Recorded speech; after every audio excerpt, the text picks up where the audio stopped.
C'est face au drame, suite au décès de Jesse Frank Kedo, lors de la rencontre entre Misimba FC et les Aigles de Bilinga à Makoko, que la délégation de la Fédération gabonaise de football conduite par la deuxième vice-présidente a été reçue le mardi 17 janvier au ministère des Sports. Nous sommes entretenus avec le ministère de la tutelle par rapport au décès de notre jeune joueur.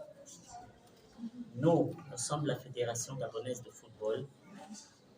Le ministère nous a convoqués afin d'avoir certaines explications sur ce décès. Pour l'instant, nous avons répondu au ministère que la Fédération gabonaise de football, un début, a réuni toutes les conditions pour que ce match de la D3-là soit joué, parce que vous savez que pour qu'un match se joue, il faut que toutes les conditions soient réunies, les conditions sécuritaires, les conditions de santé, etc. Donc, toutes ces conditions-là étaient bien réunies le jour de ce match. Donc, en ce moment, la Fédération gabonaise et le ministère, ainsi que la famille sportive du jeune joueur, son club, se réunissent pour ensemble organiser les obsèques afin qu'ils soient accompagnés dignement. Voilà en quelque sorte les décisions qui viennent d'être prises avec la tutelle. Les clubs ont le règlement de la fédération. Et dans le règlement de la fédération, c'est l'une des premières conditions, c'est-à-dire faire des examens médicaux aux joueurs. Ça, c'est une des premières conditions des clubs.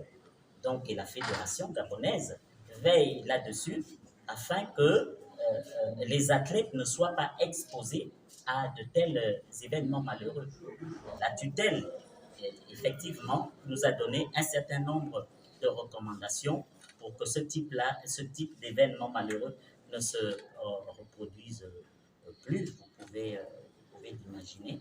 Donc, nous, de notre côté, à la Fédération gabonaise de football, nous avons pris acte de toutes ces recommandations qui ont été données par le ministère afin qu'à l'avenir, ce genre d'événements malheureux ne puisse plus se reproduire. Le secrétaire général du ministère des Sports, Frédéric Douda, n'a pas hésité de donner son avis à la presse après échange lors de cette rencontre. Nous avons donc tenu à rencontrer les responsables de la FEGAFOOT pour faire le point de la situation.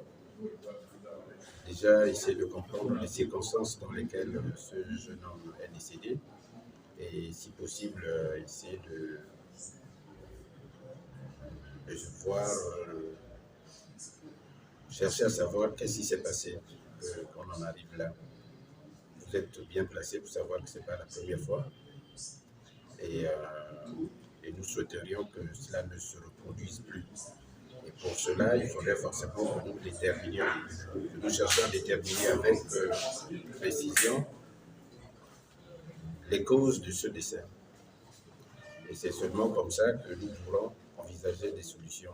Naturellement, les textes, aussi bien du ministère que de la Fédération gabonaise de football, dans le cadre de l'organisation de compétitions, prévoient un certain nombre de conditionnalités, parmi lesquelles des examens médicaux préalables.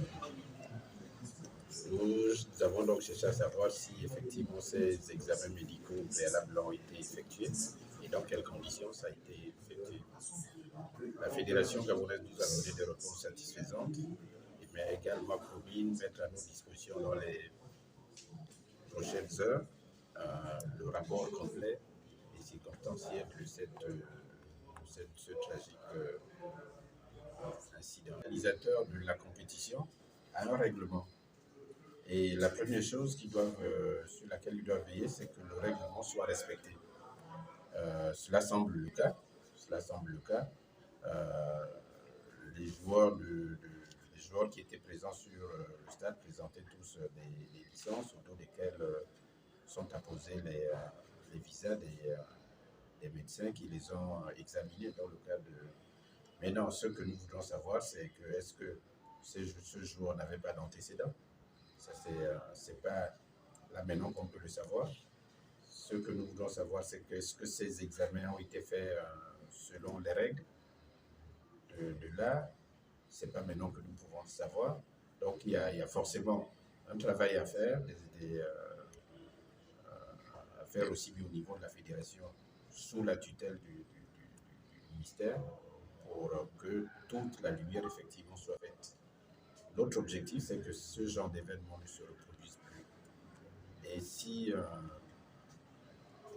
nous n'arrivons pas à déterminer avec exactitude les raisons de ces cas qui se produisent à nous, on ne peut pas véritablement apporter de réponse pour les prévenir. Donc c'est pour cela que nous avons insisté avec la fédération pour travailler ensemble, aussi bien au niveau du ministère de la fédération et du club, pour que toute la lumière soit faite, mais également pour apporter un accompagnement à la famille ignorée, la famille directe de ce jeune homme à qui je présente au nom du ministre de la Jeunesse et des Sports, M. Franck Guéma, mes condoléances, mais également à la famille du football gabonais et du sport gabonais en général. Et les rassurer qu'au niveau du ministère, nous travaillons, nous œuvrons pour que toutes les compétitions sportives qui sont organisées sous son régime soient organisées dans les meilleures conditions de sécurité possibles. C'est seulement comme ça que les joueurs, les jeunes pourront venir prendre part à ces compétitions en toute sécurité et leurs parents également seront sereins chaque fois que leurs enfants monteront sur un terrain de sport. Nous notons que les conditions ont été réunies pour que le match se joue dans les meilleures conditions selon la fédération, tandis que le ministère a insisté sur la nécessité d'éviter encore les drames de ce genre.